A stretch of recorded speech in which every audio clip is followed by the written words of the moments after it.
사랑하는 기쁨의 교회 성도 여러분, 안녕하세요. 오늘은 다 같이 민수기 14장 26절에서 45절의 말씀을 묵상하도록 하겠습니다. 여호와께서 모세와 아론에게 말씀하여 이르시되 나를 원망하는 이 악한 회중에게 내가 어느 때까지 참으랴. 이스라엘 자손이 나를 향하여 원망하는 바 그 원망하는 말을 내가 들었노라. 그들에게 이르기를 여호와의 말씀에 내 삶을 두고 맹세하노라.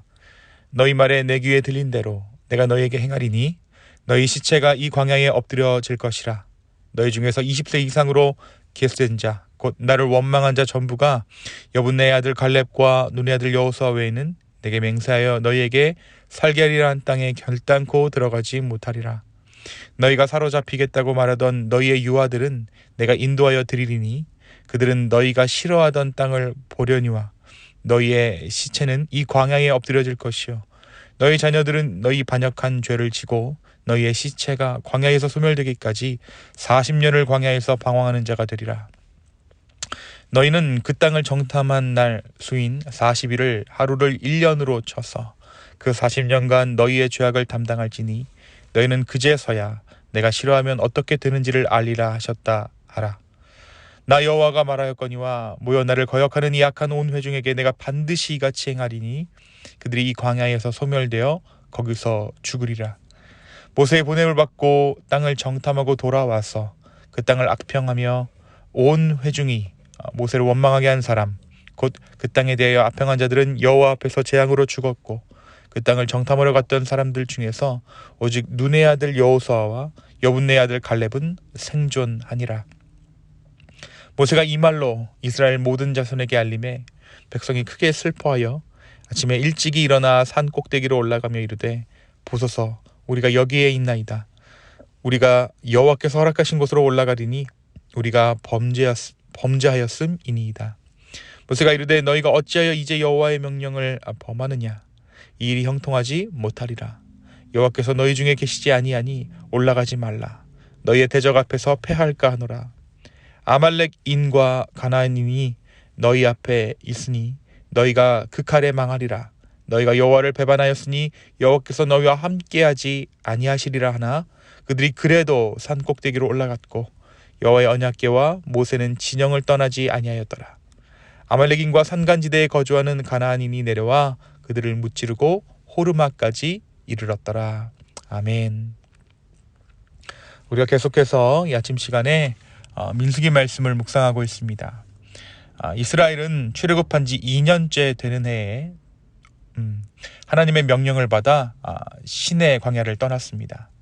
그리고 바란 광야 가데스 바네아까지 11일이 걸려 도착했습니다. 그러니까 출애굽한 지 3년이 채 되지 않아 이스라엘이 가나안 땅을 눈앞에 둔 것입니다. 그러나 그들은 그 땅으로 바로 들어가지 않고 12명의 정탐꾼을 뽑아 하나님께서 약속하신 땅을 40일간 정탐합니다.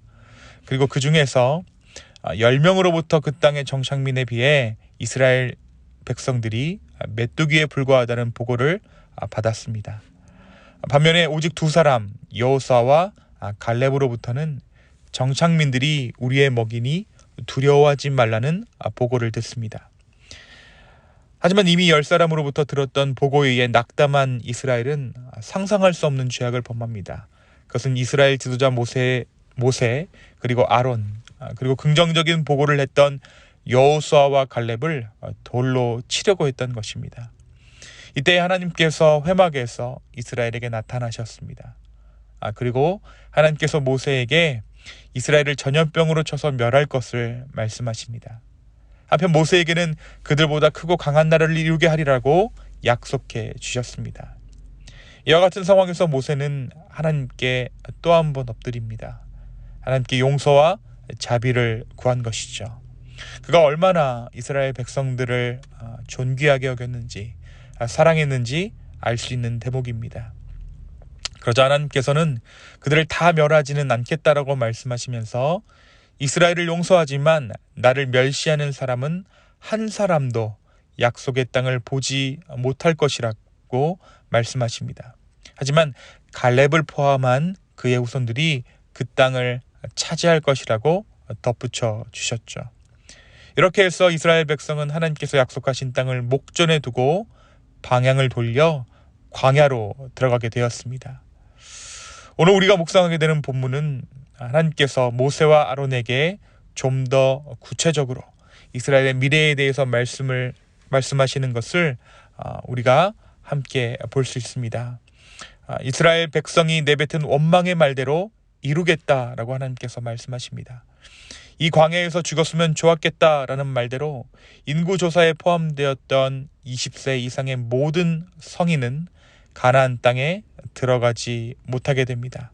그리고 그들은 광야에서 죽을 것이고 그들이 우리 처자가 사로잡힐 것이다 라며 걱정했던 어린 자녀들은 부모 세대가 거절한 그 땅을 차지하게 될 것이다 라고 말씀해 주십니다. 이 일은 이스라엘이 광야로 나가서 40년간 방황하는 동안 부모 세대가 하나님을 불신하고 원망하는 그 죄짐을 짓고 살다가 모두 광야에서 죽으면 이루어질 것입니다. 하지만 이러한 상황에서도 하나님께서는 신실하셨습니다. 바로 심판 중에서도 언약을 이어가셨던 것이죠. 40여 년간의 광야 생활은 징벌이었지만 그 기간 동안 이스라엘의 부모들은 자녀들이 장성할 때까지 양육할 수 있었고 성장한 자녀들은 부모의 뒤를 이어 언약 백성이 될 수 있었습니다. 하나님은 죄를 혹독히 징계하실 때에도 우리를 향한 자비를 거두시지 않은 분이시라는 것을 오늘 우리는 이 말씀을 통해 확인할 수 있는 것이죠. 그분의 징계는 우리를 진멸할 목적이 아니라 살릴 목적으로 징계하시기 때문입니다. 한편 이렇듯 하나님을 원망한 회중은 모세의 기도로 인해 살려는 두셨지만 정탐 후에 가나안 땅을 악평하며 회중에게 불신과 원망을 뿌린 열 정탐꾼들은 재앙으로 죽게 하셨습니다. 말하는 직임을 맡은 사람, 말의 무게와 영향력이 큰 사람에게 더 큰 책임을 하나님께서 물으신 것입니다. 사랑하는 성도 여러분, 오늘 이 민수기 14장 말씀은 우리에게 무엇을 말해주고 있습니까?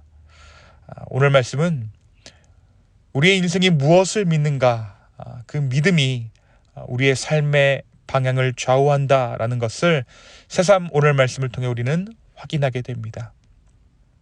오늘 이스라엘에게 처한 비극이 무엇을 의미합니까? 그들이 하나님의 약속을 믿기보다 사람을 의지했다라는 것을 여지없이 보여주고 있습니다. 결국 그런 자들은 그들의 믿음의 결과를 거두게 되고 그들의 말의 결과를 거두게 됩니다. 출애굽 1세대들은 자신에게 이득이 되는 것만을 원했던 세대입니다. 그들은 하나님을 인정하고 하나님을 믿고 있는 것처럼 보이지만 사실 그들이 믿고 있던 것은 그들에게 좋은 것, 그들에게 유익이 되는 것을 좇았습니다.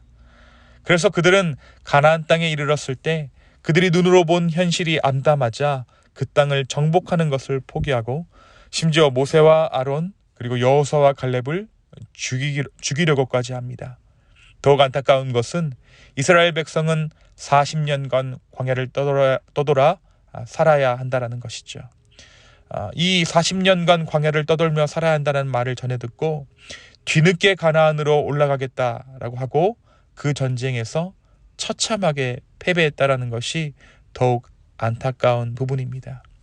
모세의 만류에도 불구하고 고집을 부리다가 아말렉과 가나안에 패배하고 맙니다. 잘못을 만회하려고 하나님의 처분을 거스르고 하나님께서 허락하지 않으신 일을 시도하다가 결국 죽고 만 것이죠.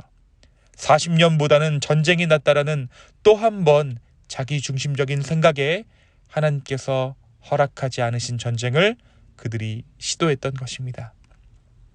사랑하는 성도 여러분, 오늘 나는 어떤 하나님 그리고 무엇을 믿고 있습니까?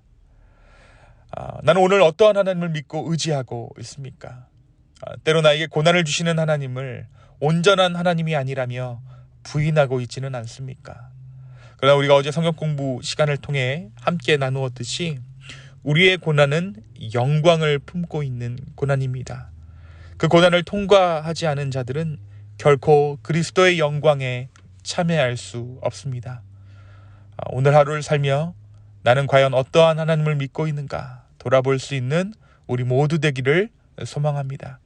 그래서 혹시 나도 이 말씀의 이스라엘 백성들처럼 나에게 이득이 되는 하나님만을 하나님으로 의지하고 있다면 그 마음을 돌이킬 수 있는 저와 여러분 되기를 예수님의 이름으로 축원합니다.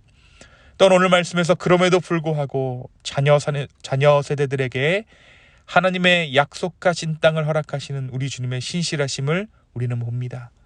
하나님은 결코 그들의 부모 자격까지도 박탈하지 않으셨습니다. 그들은 광야에서 그들의 그들의 자녀들을 양육할 수 있게 되었고, 그 자녀들은 결국에는 그 가나안 땅을 소유하게 될 것입니다. 그것이 하나님의 약속이었습니다. 그렇습니다. 하나님의 약속은 취소되지 않습니다. 이스라엘이 아닌 또 다른 민족을 택하시는 것이 아니라 그들의 자녀들을 통해 주님은 주님의 계획을 이루어 가시고 또 성취하십니다. 우리는 때때로 넘어지지만 우리 주님은 신실하셔서 주님의 약속을 이루십니다. 이 신실하신 주님을 바라보는 저 여러분의 오늘 하루 되기를 예수님의 이름으로 축원합니다. 이 시간 함께 기도하겠습니다. 주님, 오늘 말씀을 통해 우리의 죄악과 하나님의 신실하심을 함께 봅니다. 주여, 오늘 이 하루가 나의 죄악이 인도하는 하루가 아니라 하나님의 신실하심이 인도하는 하루 되게 하여 주시옵소서. 우리는 자꾸 연약하여서 우리의 눈에 보이는 대로 믿으려 하고 나에게 이득이 되는 것만 찾으려고 하는 우리의 시선들을 주여 용서하여 주시고 긍휼히 여기셔서 다시 한번 주님을 믿고 의지하는 우리 모두 되게 하여 주시옵소서. 주님 또한 그 신실하신 주님을 바라보며 믿음의 걸음을 한 걸음 한 걸음 걸어갈 수 있는 우리 기쁨의 교회 될 수 있도록 주여 우리의 삶을 축복하여 주시옵소서. 감사합니다. 모든 말씀 살아서 역사하시는 예수님의 이름으로 기도하였습니다. 아멘.